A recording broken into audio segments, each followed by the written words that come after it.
साथियों, आप सभी को पता है कि अरविंद केजरीवाल जी ने दिल्ली के अंदर में आतिशी मार्लेना को मुख्यमंत्री बनाया था अपना त्यागपत्र देने के बाद। और इस पूरी प्रक्रिया से लगा था कि शायद आतिशी जो हैं वो अरविंद केजरीवाल के सबसे ज्यादा नजदीकी रही हैं, इसलिए उन्होंने उनको मुख्यमंत्री बनाया। लेकिन नहीं, एक और महिला हैं जो कि अरविंद केजरीवाल के सबसे ज्यादा करीबी रही है। सबसे ज्यादा उस स्त्री को अरविंद केजरीवाल के राज पता है। अब वो स्त्री है कौन? वो स्त्री है, उसका नाम है राखी बिरलान। आपको अगर याद हो, जब कश्मीर फाइल फिल्म आई थी, उस टाइम पर विधानसभा के अंदर में अरविंद केजरीवाल ने कहा था कि इस फिल्म को यूट्यूब पर डाल दिया जाए जिससे कि सभी लोग देख सकें, तो टैक्स फ्री करने की कोई हमको आवश्यकता नहीं होगी। और उस वक्तव्य के दौरान अरविंद केजरीवाल के पीछे में एक स्त्री बैठी हुई थी जो जोर जोर से अट्ठास कर रही थी, मोटी सी थी वो। उसी स्त्री का नाम राखी बिरलान है। ये स्त्री वो है जिसने पहले दिन से, जब ये जीत करके एमएलए बनी थी, उसी दिन से इसने भ्रष्टाचार चालू कर दिया था। और पहले ये अभी इस बार ये मादीपुर विधानसभा से चुनाव लड़ी थी और बुरी तरीके से हारी, क्योंकि मादीपुर की जो जनता थी, उस जनता ने इसको पहले ही कह दिया था कि हम तेरे को जान चुके हैं, समझ चुके हैं, तू भ्रष्टाचार में ऊपर से नीचे तक डूबी हुई है। और उसी के चलते इसको 10,000 वोटों से हराया गया। ये जो मादीपुर की सीट थी, ये रिजर्व सीट है SC ST OBC के लिए। और इससे पहले ये मंगोलपुरी से चुनाव लड़कर जीत करके आई थी। ये जो मंगोलपुरी वाली सीट थी, वहां पर उस टाइम काफी अच्छे मार्जिन से जीती थी। और ये उसके बाद में दिल्ली की विधानसभा के उपाध्यक्ष बनी, मंत्री भी बनी है वहां पर। इसने दोनों काम किए थे, मंत्री बनी थी, उपाध्यक्ष भी बनी थी। ये वो स्त्री है कि जिसका परिवार हमेशा से कंट्रोवर्सी के अंदर रहा है। कुछ ना कुछ कंट्रोवर्सी इसके परिवार की चलती रही है। 2015 से पहले तक, मतलब जब ये इलेक्शन लड़ी थी तब तक ऑटो की बात तो बहुत दूर की रही। ये औरत DTC बसों में सफर करती थी, इसकी माली हालत ये थी। लेकिन जैसे ही ये इलेक्शन जीती, और इलेक्शन जीतने के बाद में इसने अपनी बर्थडे पार्टी सेलिब्रेट की थी एक जगह पर। और उस बर्थडे पार्टी के अंदर में इसको गिफ्ट हुई थी एक स्कॉर्पियो कार चमचमाती हुई, जो कि काफी महंगी गाड़ी होती है, लाखों में उसकी कीमत होती है।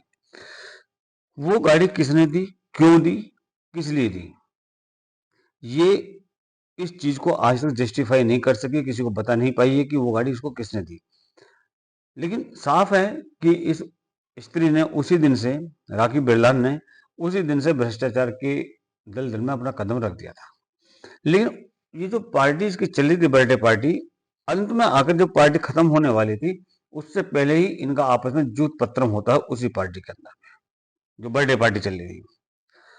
और जूत पत्रम में इनका अच्छी तरह से होता है, बढ़िया तरीके से। अब ये तो रहा राखी बिरलान का। अब राखी बिरलान के परिवार के बारे में जानने क्या है। राखी बिरलान के पिताजी का नाम है भूपेंद्र। 2016 में इन श्रीमान के ऊपर में सेक्सुअल हरासमेंट का एक केस दर्ज हुआ था। ये दर्ज हुआ था, किया गया था, इन्हीं की आम आदमी पार्टी की 24-25 साल की लड़की थी जिसने ये केस दर्ज किया था, करवाया था इनके ऊपर में। CP के एक थाने में, इनका कनाट पुलिस के थाने में एक केस दर्ज हुआ था। केस दर्ज इसलिए हुआ था कि राखी बिरलान के बाप ने उस लड़की को CP के होटल में बुलाया था और टिकट दिलवाने के नाम पर कि हम तेरे को, या मैं तेरे को टिकट दिलवा दूंगा, तू यहाँ होटल में आ। उसके बाद इसके बाप ने, उसके साथ में एक और था, उस लड़की के साथ में गलत काम किया था। और उसी के ऊपर में इसके ऊपर में केस दर्ज हुआ था, राखी बिरलान के पिता के ऊपर में। और दर्ज जो हुआ था वो किन किन धाराओं में हुआ था। एक धारा लगाई थी इनके ऊपर में 376 मतलब दुराचार और व्याभिचार की धारा होती है।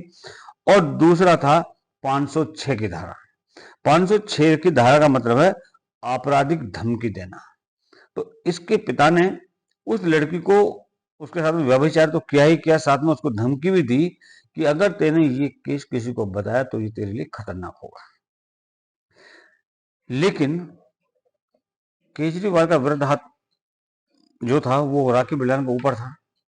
केजरीवाल ने साफ कह दिया था होगा इसको कि जो मर्जी तू कर, जो मर्जी तेरा बाप करे, कोई चिंता की जरूरत नहीं, क्योंकि मैं मुख्यमंत्री हूं। उसके बाद 2020 में इसके भाई के ऊपर, राखी बिरलानी के भाई के ऊपर में डोमेस्टिक वायलेंस का केस दर्ज हुआ, और वो केस दर्ज करवाया राखी बिरलानी की भाई की पत्नी ने, मतलब राखी बिरलानी की भाभी ने केस दर्ज करवाया इसके ऊपर में। लेकिन एनीहाउ वो केस बाद में विड्रॉ हो गया था। विड्रॉ क्यों हुआ था?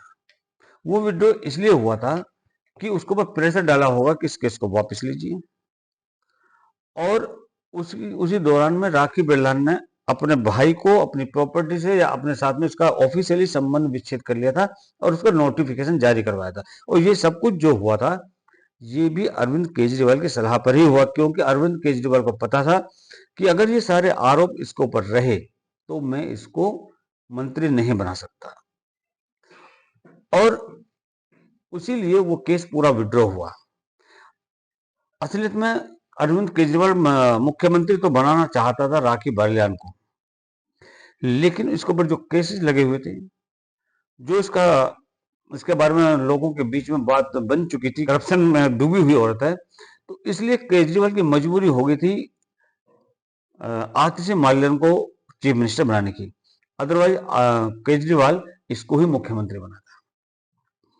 तो ये तो सभी जानते हैं कि केजरीवाल साहब खुद कितने हैं, खुद कितने कट्टर बेईमान हैं, कितने कट्टर ईमानदार हैं। और इसी से पता चलता है कि इनकी पार्टी पूरी की पूरी, जितने भी इनके एमएलए हैं वो सारे के सारे, एक आध को अगर हम छोड़ दें तो सारे के सारे भ्रष्टाचार में लिप्त हैं। कोई भी इनका मंत्री ऐसा नहीं है, खुद अरविंद केजरीवाल, जो ये कह सके कि मैं पाक साफ हूं। और यही कारण रहा है कि अभी जो ये दिल्ली का इलेक्शन हुआ है, इसके अंदर में अरविंद केजरीवाल की पूरी जमात इलेक्शन हारी है। पूरी जमात ने इलेक्शन हारा है। और दिल्ली की जनता को धन्यवाद देना चाहूंगा मैं कि जिन्होंने समय रहते हुए अरविंद केजरीवाल से दिल्ली का पीछा छुड़वा दिया, वरना ये व्यक्ति ना जाने क्या क्या घोटाले करता। अक्सर लोग मुझसे पूछते हैं कि मैं हमेशा बाकी कांग्रेस है, समाजवादी है या आम आदमी पार्टी में इनके विरोध में रहता हूं या इनके विरोध की मैं बातें करता हूं, जबकि मैं बीजेपी के पक्ष की बातें करता हूं। मैं एक बात साफ करना चाहता हूं कि मैं ना बीजेपी का, ना आम आदमी पार्टी का, ना कांग्रेस का, ना समाजवादी पार्टी का।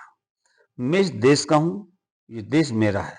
मेरे देश के साथ में जो खड़ा होगा, जो मेरे देश को आगे लेकर के जाएगा, मैं सिर्फ उसका हूं। बाकी मेरे को किसी राजनीतिक पार्टी से कुछ नहीं लेना। जो मेरे देश का, हिंदुत्व का और सनातन का है, मैं उसके साथ खड़ा हूं, हमेशा खड़ा रहूंगा। और सभी से मेरा निवेदन ये कि जो इस देश के साथ हो, जो इस देश को आगे बढ़ाता है या इस देश को ऊंचाइयों पर ले जाना चाहता है या ले जा रहा है, हमें उसके साथ में रहना चाहिए, ना कि जातिवादी पार्टियों के साथ में या किसी अन्य पार्टी के साथ में। क्योंकि देश है तो हम हैं। राजनीतिक पार्टियां आज हैं, कल नहीं रहेंगी। नेता आज हैं, कल नहीं रहेंगे। कितने नेता आए, कितने नेता चले गए। इसी तरह से कितनी पार्टियां आई, कितनी चलेगी और कितनी आनी हैं। इसलिए देश के साथ रहिए। जय हिंद, जय भारत।